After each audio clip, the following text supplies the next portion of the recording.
the studio with Jane Curtis this morning, and we're here for our monthly history program. And Jane's done a lot of research on the African American inventors, so I'm just going to turn it over to her and let her go. Good morning, Jane. Good morning, Yvonne. It is an interesting subject and a big one, and full of not exactly surprises, but I remember when Eck and I did a show on women inventors. It was astonishing what was there in the everyday things and very important things. I mean, you know, Kevlar and all kinds of stuff. And there it all was. And I imagine when these things are first patented, it comes out. Everybody knows about it. But we have quite a breadth, quite a range of different African Americans from different times, right, who invented all kinds of things, and one or two are a little bit humorous, and other things that affect our daily living. Microphones, for example. Oh, really? Some of the background work for microphones. Yeah. So I thought that we're going to see some nice pictures. We would kind of hang it onto that, and I'm going to go in roughly chronological order here. Okay. This began very early. All of the Africans in America at one time were not slaves. There Right. had been some who'd been there in earlier colonial days. So you had some who were, I guess, known as free. In fact, I knew someone who descended from a family that had huge landhold over what's now the Virginia-North Carolina border. But without further ado, let's begin. There are so many. I thought rather than sit here and just have a list of all of them, so-and-so, 17-something, 18-something, invented the blank, nobody's going to remember that. But I thought I've selected a number of them, and we're going to look at them a little more closely. Good. With what they looked like and a little bit about what they invented, and in some cases, some of the the drawings from it, which are a lot of fun. So let's please have the first picture. This handsome young man is is Thomas Jennings. And Thomas Jennings was a man from New York City, and Thomas Jennings had been sort of apprenticed to a tailor as a young man, and learned the trade, and he wound up inventing, of all things, dry cleaning. Dry cleaning. Dry cleaning, which began, now he was born in 1791, so this is going on in the first quarter of the 1800s. But yes, he invented the dry cleaning. He was also into abolitionism, and not violently so, but you learn a lot about things in New York City at that time, in the early 1800s. They had, for example, a slave law. If you had been a slave, you were freed from that, but you had to be an indentured servant. In other words, serve somebody as an assistant or whatever. And then in 1827, everybody would be completely free. And this had an effect that children born when they were totally free, how long it was a kind of a messy picture. Sounds like it. But he succeeded very, very nicely in his business. I imagine he was a self-taught chemist or picked it up somewhere, because later on, we're going to see, let's see the second picture, please. This one shows that he had made a name for himself, as it were. This is a Bank of Jamaica banknote, and there he is on the banknote. And I have no idea the ins and outs of how that came about, except that he was a fairly prominent New Yorker, certainly a prominent black New Yorker, and he was running this important business. Now, in the third picture, we see a wonderful machine, and this has something to do with early refrigeration. And either they put it in by mistake with the material about him, or his chemical knowledge. He got interested in something like that later. So I don't know, but I thought it was a fun picture to sort of wake people up. But it gives you the idea that these inventors were They were playing in the big leagues, pretty much so. Another one now who came along in 1807, he was born in 1807, and the next picture will show us his invention that he patented. The only picture I found of it, and I didn't find the material from the patent office, but this is a cedar, S-E-E-D-E-R, and he patented this, and he patented a separate one called a cotton cedar. Now, he came from Maryland. I don't think they were growing cotton in Maryland at that time, but be that as it may, here he was. He made a reasonable amount of money on it. He was not indentured or enslaved or anything. He was a free African American, and I suppose he had quite a bit to do with agriculture. But it's a simple looking thing, but sometimes it's one little gadget is the difference between the thing working well and not working well. Now, in 1826, the next picture here shows us a lady. This will be the first of our female black inventors here. This lady was named Judy Reed, Judy W. Reed, and she invented something that rhymes with a cedar, I'm going to say kneader, a dough kneader, because if you say kneader, it sounds like N-E-E-D-E-R. Well, she invented this machine for kneading dough, and the advantage of it, as it said on her patent form, was that it mixed better, it rolled out flatter, there were plenty of rollers around, and it worked covered. The dough stayed, you wouldn't think that would make that much difference, but apparently it did. So this lady garnered a little reputation for herself, and she's given the nod as being the first African American woman to get a patent. And she may or may not have been. I mean, there are a lot of other people. Just because I've picked these ones doesn't mean they're the only ones. There are a lot of others as well. But she certainly got a patent early on in those days. Now, the Judy W. Reed came from. She also came from Washington D.C. from this area, and apparently she made her living. She again was a free person. She made her living presumably in something to do with. Maybe she was a cook, perhaps, or something like that. We're going to move along now. She was born in 1826. We're going to move along now to someone born in 1843. Oh, this is her dough kneader. This is the patent drawing for that. And you can see it was quite an official thing. Now, born in 1843 was Elijah Mccoy. Elijah Mccoy was born in Canada. His parents had fled from Kentucky. They were fugitive slaves, and they had come up through the Underground Railroad. A successful case of coming up there, and survived places like New York where they might have been, retaken.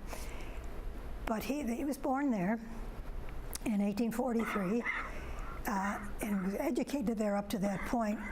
In 1859, his parents decided to move to the United States. They moved to Michigan. And he, as a lad of 15 or 16, whatever, was sent off to Scotland to be an apprentice to an engineer. I mean, engineering in general. And off he went, and he served his term, and he became a professional engineer. So he came back home. They were in Michigan by then, and somewhere it said the only job he could get was on the railroad, the Michigan Central Railroad, which I guess was already in existence at that point, early railroading days. But he did some very important things. I sort of think of him as the oil man, because it was he who devised a method of little tubes that would dribble oil slowly onto moving parts. And this, of course, was pretty important. They were having terrible overheating problems and how to administer the stuff and how not to pour it all out and so on. Well, he solved that problem and a number of other important things in early railroading. So, and Mccoy had been off to, he probably had a certain amount of polish, having been abroad and been respected for that. But Mccoy was in Michigan, as I say. The next one to be born in 1848 was Louis Latimer. There he is.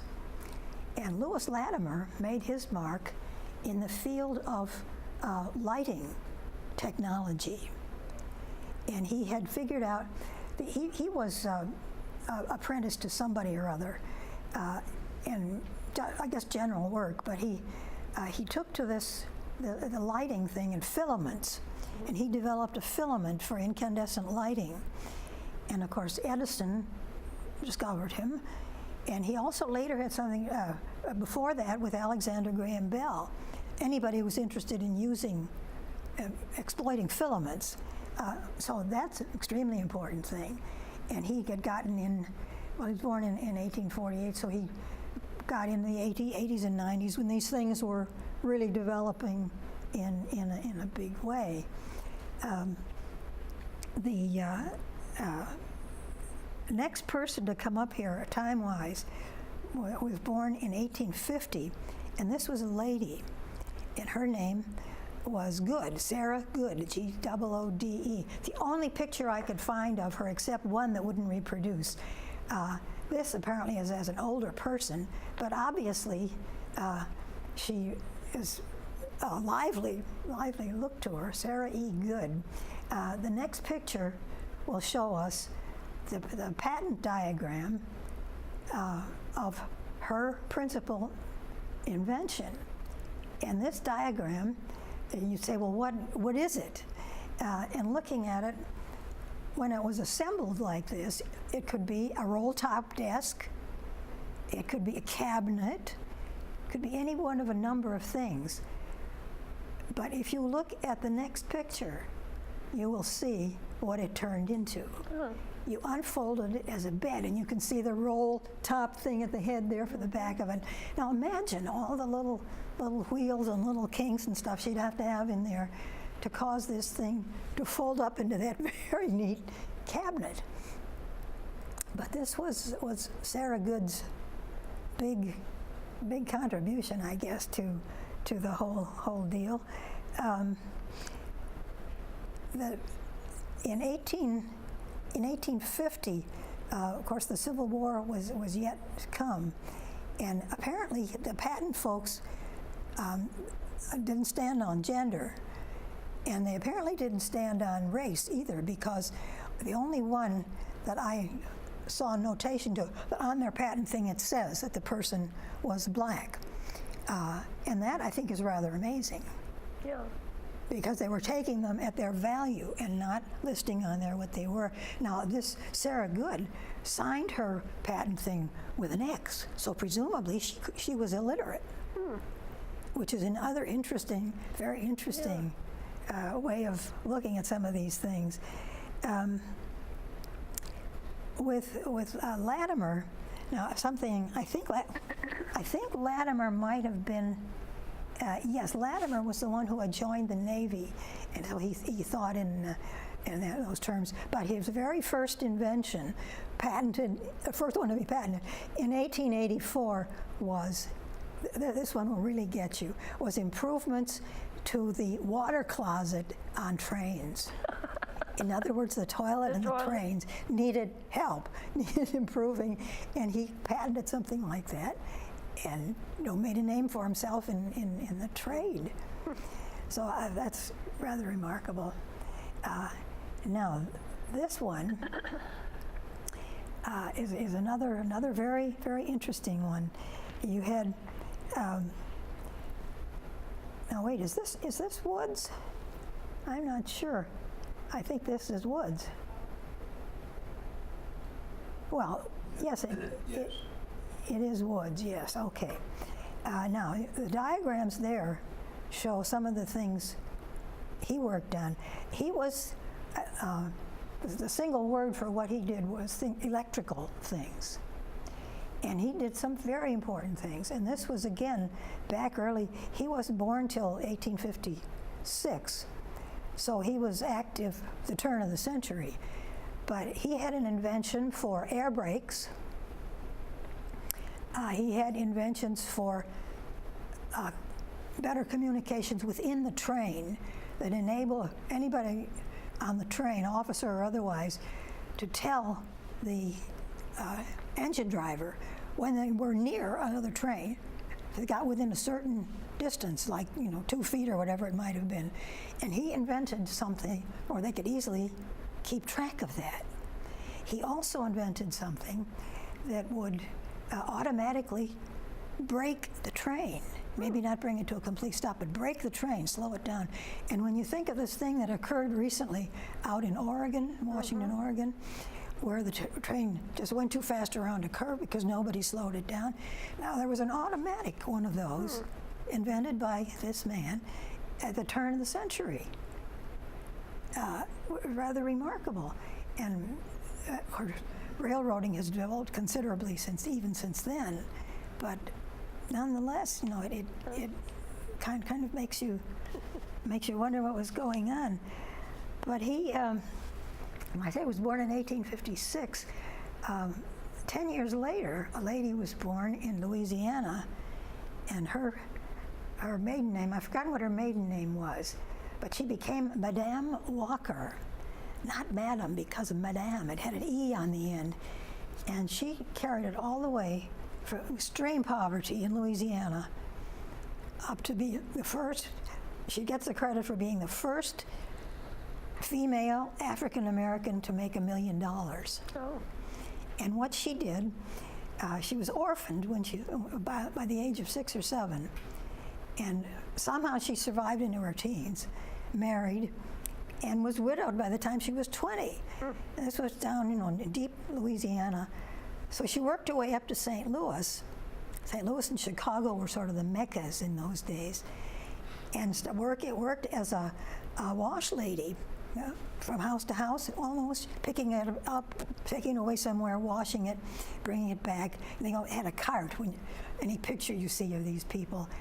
At the same time, she had invented some cosmetic and health sort of products, presumably with ladies in mind, and they must have been very good because she sold them door to door, and they didn't turn anybody's skin into crocodile skin, or do anything like that. They were successful, and they were so successful that she really began making money. And they were sold nationally. We have a picture of her, if we may. The one before that. Yeah, this shows what she looked like. And you can see she looks nicely turned out. She's all neat and nice. But she gave out franchises, and it became nationwide. Let's leave her on a little for another moment, please. The franchise carried her on, carried her. She had 3,000 or more employees, and she had training centers and so on, and she was in philanthropy and big of that. Now this next picture shows her in one of the early cars with her friends and a few lady friends. So she, and they're all wearing those cats of the day. They see pictures of your ancestors, and they've got these terrible, awful things on the head there. But she was, carried it from 1867, so at this point she was, in the early 1900s. And I don't know what became of it. Presumably she was bought out. Well, I know she sold it. Eventually she retired.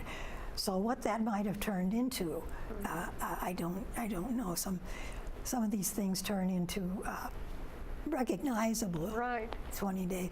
One of them, in fact, invented what turned out to be Cascades dishwashing.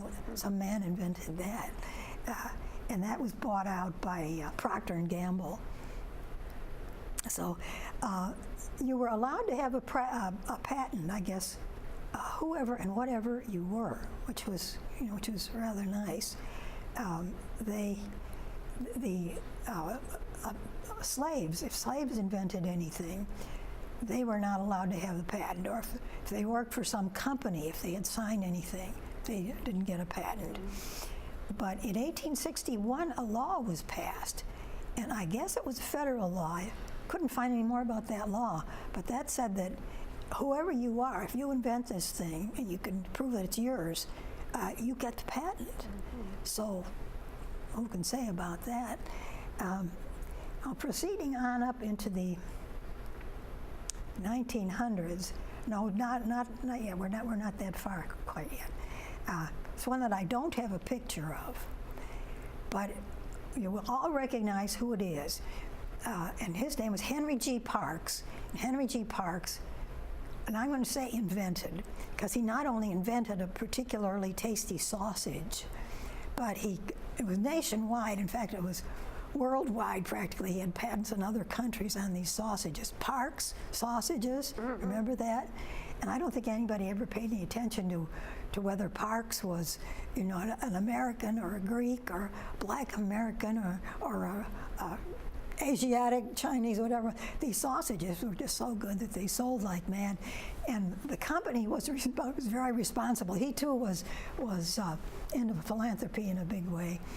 But the commercial, I could remember that commercial. It was more Parks sausages, Mom. Some little kid hollering out, and there were so many objections to that. They said, that's not right, that's not polite. No kid should be hollering at their mother like this. More! They said, please, your mommy, can I have some? But they actually changed the commercial. So he was socially responsible for that. But he was into many other different fields as well as sausages.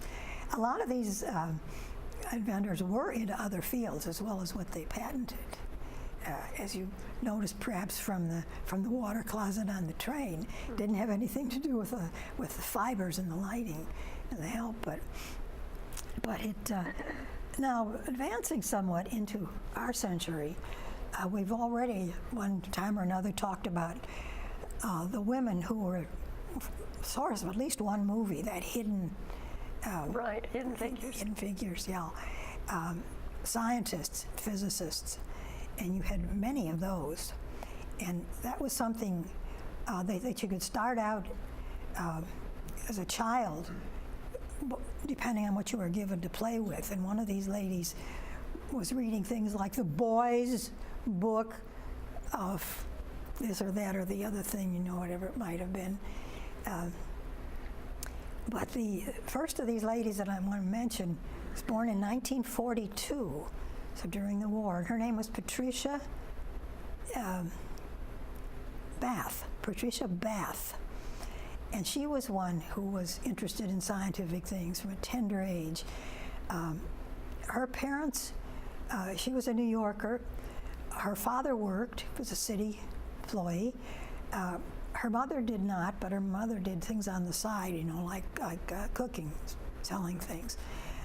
But the little girl instantly, showed she liked technical things and so on. Well, she got interested, and God bless her, I say, because what she got into was ophthalmology, eye problems, serious eye problems, not just glasses. But I have her to thank. When I had cataracts, I had one of them regrow slightly, which I guess very often happens. And it used to be when they took it off, they ground it off some way. But my own doctor, I had the laser treatment for it that this woman originated. She, of course, had to know all about lasers and their properties and what they did.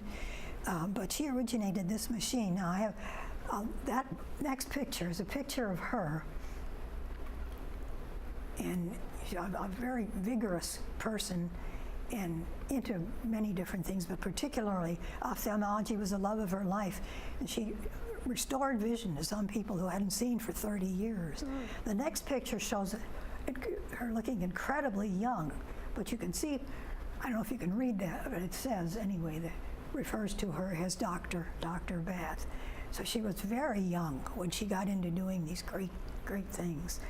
The next picture shows the apparatus she used, and it's what my doctor used on me. There's the patient underneath. It's sort of heavy. It rests partially on the bridge of your nose, and it's supported on the side, you can see there. But she looked through and set all of these things, and depending on how she saw, if it was working, disappearing, she arranged it, and that was it. And we had to get special permission. There was a room in the hospital, the laser room, and you had to be authorized to get in there. And she was authorized and checked and so on, and got out. And instantly it was clear again. So that's something that we really, imagine even originating that, even learning to work it. Yeah. But just reminds you a little bit of the woman who invented computer programming, Lord Byron's daughter, in fact. And she worked with a mathematician, Babbage, who invented the computer, but had no idea how you could tell it what to do. And she did that. Well, this complicated stuff, really, you would have to admire it. And this, again, was a black African-American inventor. And the final one I'm going to mention is one that's really esoteric. She's more related to the Hidden Figures ladies. But her name was Valerie, there she is, Valerie Thomas. Valerie Thomas's father was some sort of a technician. I've forgotten if he was in, just what it was he was in.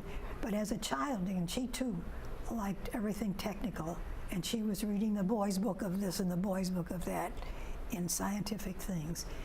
And she got interested in the effect of reflection and mirrors and what it had on images. And she evolved something which is used in space-to-earth, now used in space-to-earth communications, that you use concave mirrors, and depending on the position you put them in, they have vastly different effects. And she figured all that out. And one last picture shows,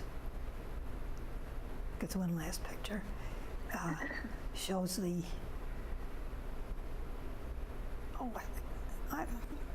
it must be, yeah, there it is. Now, if you can reduce this down a little bit, you can see that these are all diagrams showing the reflective properties of this concave mirror and any given thing. And sometimes it was a flatter curve, and sometimes it was a more curvy curve.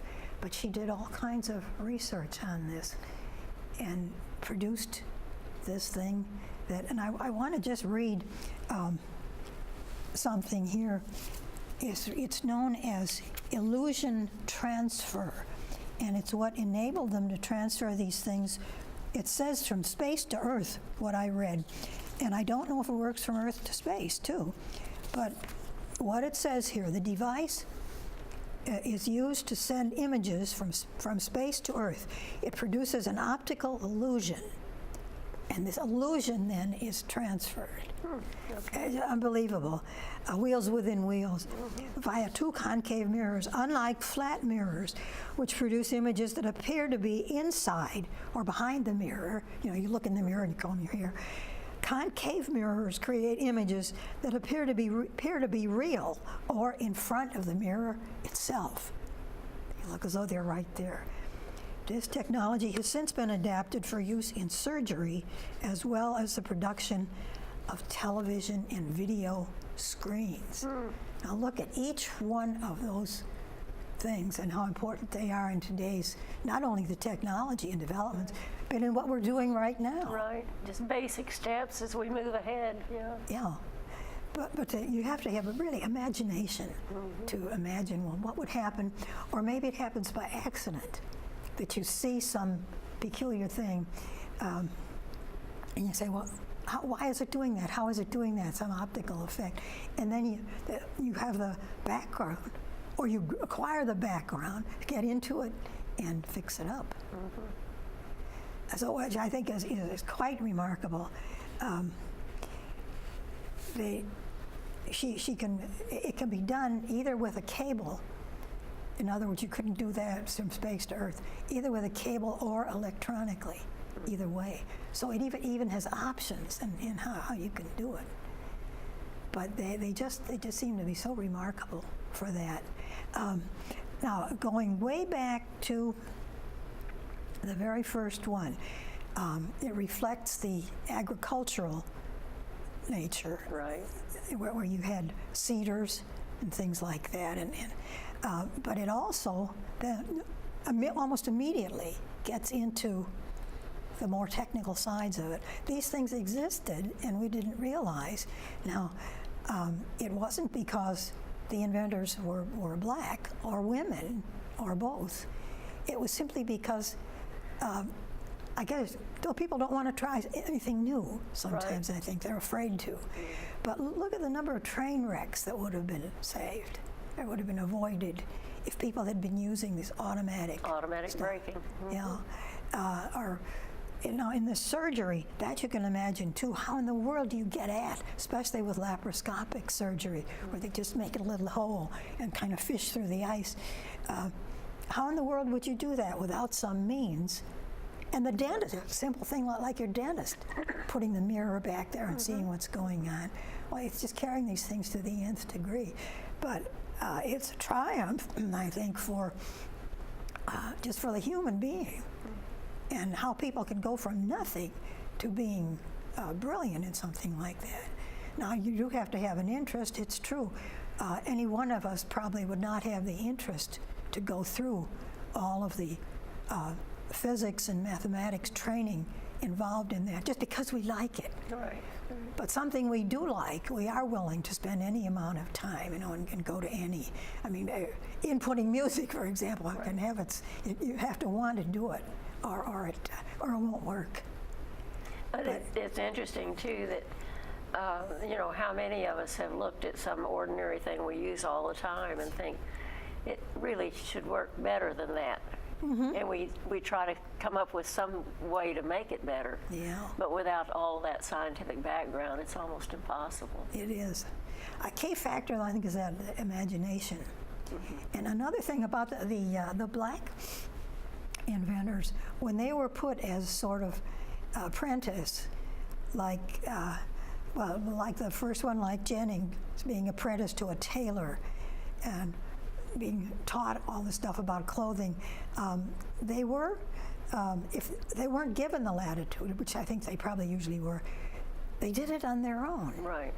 And they figured it out, and then they had something to present, and there it was. Okay. But as you go on up through the agricultural period, and of course the period when black Americans were not always, but were usually kind of at the low end of the scale, it becomes really, really remarkable. It does. And it shows you, I think maybe there's more of a kinship between African American inventors and women inventors in that, because of the doing something. Ignored so much. You're not supposed to do that. You're not supposed to take those courses. Okay, well, it's been very interesting, but I'm afraid we're at the end of our